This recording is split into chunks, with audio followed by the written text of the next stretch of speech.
Hi guys, thank you for joining me once again. And if you're new, welcome to my channel. And here we basically teach you tips on how to flip cars and everything and a lot more. So today we're going to be focusing on the starters that you need to have before you start flipping cars. What are the basic starters you need to have? I'm going to be telling you about the top 5 ones. So the first one is a OBD scanner. This is really, really important. I mean, they cost like maybe $40. They are cheaper ones, whatever. Basically, this just helps you to, when you get to your location or where you want to see the car, sometimes those cars have been sitting for a little bit and you don't know if there's an underlying mechanical conditions. But the scanner just tells you a lot more about the car.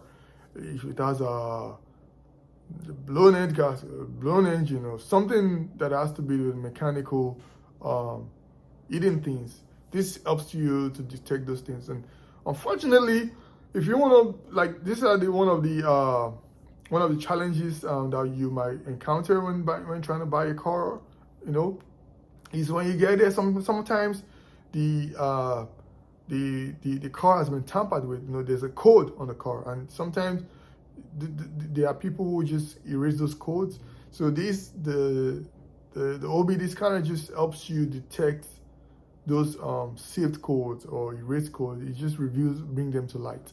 So you need to have that before you set out. And I know, yes, those OBD scanner, I bought this one for like $40 off of Amazon. And I promise you guys, this small device have saved me thousands and thousands of dollars. I've made good deals just from detecting codes. I promise you guys, you will never go wrong with the OBD scanner. I even use it with my personal cars. Like maybe my wife or my car just have a code and I have to just do a quick check before I finally, okay, I know this was wrong with it. Then I just take it to the shop. Yeah, that's something you need to have. It's a starter pack. The second one that you need to have is this one. The second one is very, very, very important. Very important, at least for me, and I think it's gonna do you guys also good, is a jumper cable. See it? It's a jumper cable. You need that. It's really, really important for you to have that. Most of the new jumper cables that they do now, they are like 3 or 4 in 1. Like some of them comes with a jumper, a compressor, and some of them come with alternator checks, and some of them even have USB ports to charge phones, maybe when you had a power or something. So the people, I mean, you can buy basic one with like maybe 1,000 watts. So you can buy a bigger one like 15 or 2,000 watts. These ones are very powerful. They can start up big engines. But I think 1,000, I know I've used this particular one. It has 1,200 watts, and it started up a V6 and even a V8 engine. So when it's fully charged, you need to have that, guys. Sometimes you get to a location where your car is, and you can't even some of them, they have a dead battery, and of course you don't really know if you want to buy the car. So it makes no sense for you to go buy a battery, then come start up the car, and you find out that there's an issue with the car, or there's an underlying issue with the car, and you feel you don't want to buy it again. Of course, well, I mean, some auto shop or auto stores will allow you to bring back the battery, but it's just too stressful. Like I told you guys, stress is something that I can't deal with. So these tools that I have with me just gives me quick detection instead of going through the stress of doing a lot of things or trying to look for trying to call my mechanic to come with me. That's time and everything. So these tools help me sometimes. I've been to locations whereby the tires because the car has been sitting for a little bit, the tires are down. I just turn on the compressor and just helps me, with the tire inflation and everything. So that's the second one. The third one you need to have that a lot of people really don't think about or don't care about, but I do care about them, is an antifreeze coolant. Antifreeze coolant. I love to hold some of these. You don't really need to buy an antifreeze, guys. You can literally just put a water in a big jar or something. Just take it with you, because again, Some cars have been sitting for a while. Some of the cars, they might not have been sitting for a while, but they're not well maintained by the owner, even though they are good deals. And some of them, they had a water in the radiator. So this just helps you to, if you have to drive a couple of miles to your place, you don't want to drive a car with a with no coolant or water in the radiator. You're gonna blow up the head gasket. So that's something I check. If I see that it's low on water or coolant, I just put in some in the radiator to at least take me to where I'm supposed to be.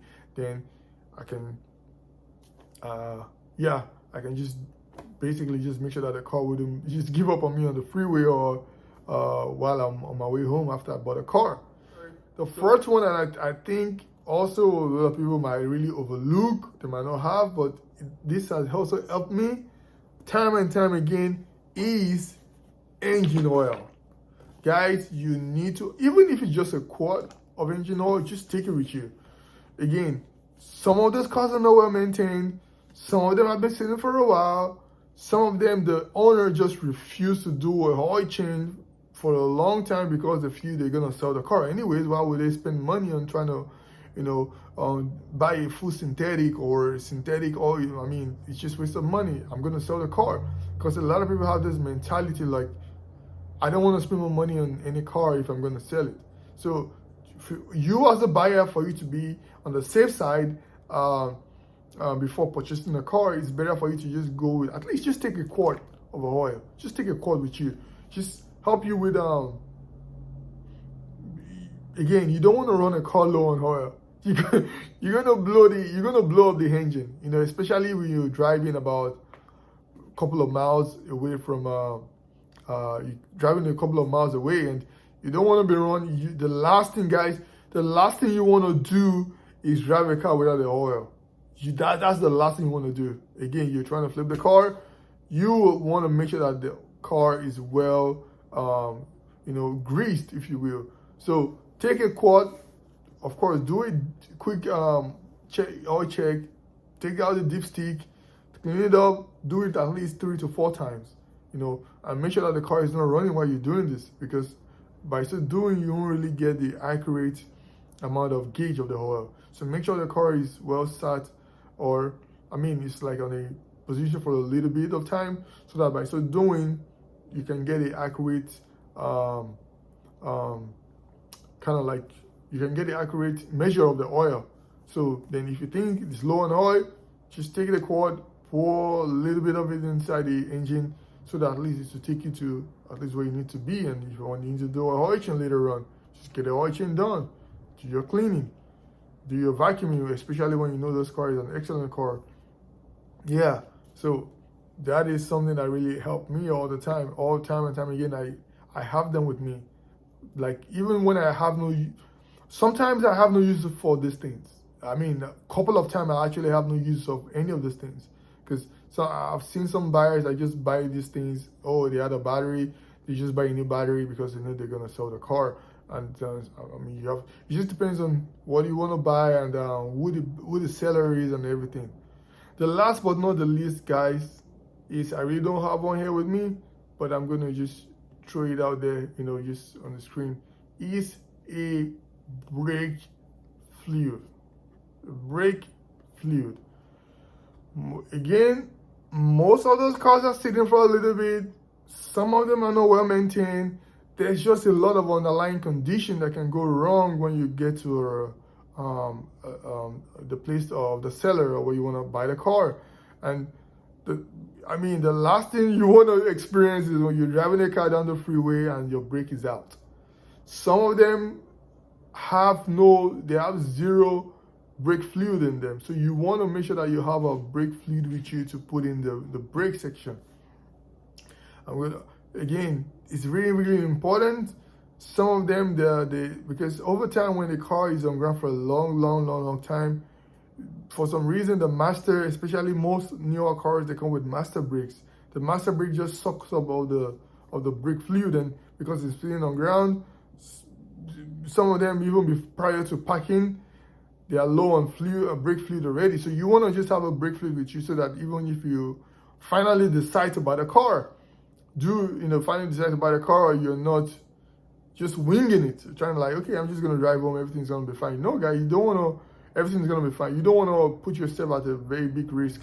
You wanna make sure that you're safe as well, and of course, the car you're driving, you wanna make sure it's safe as well. So you wanna make sure that you have this things with you.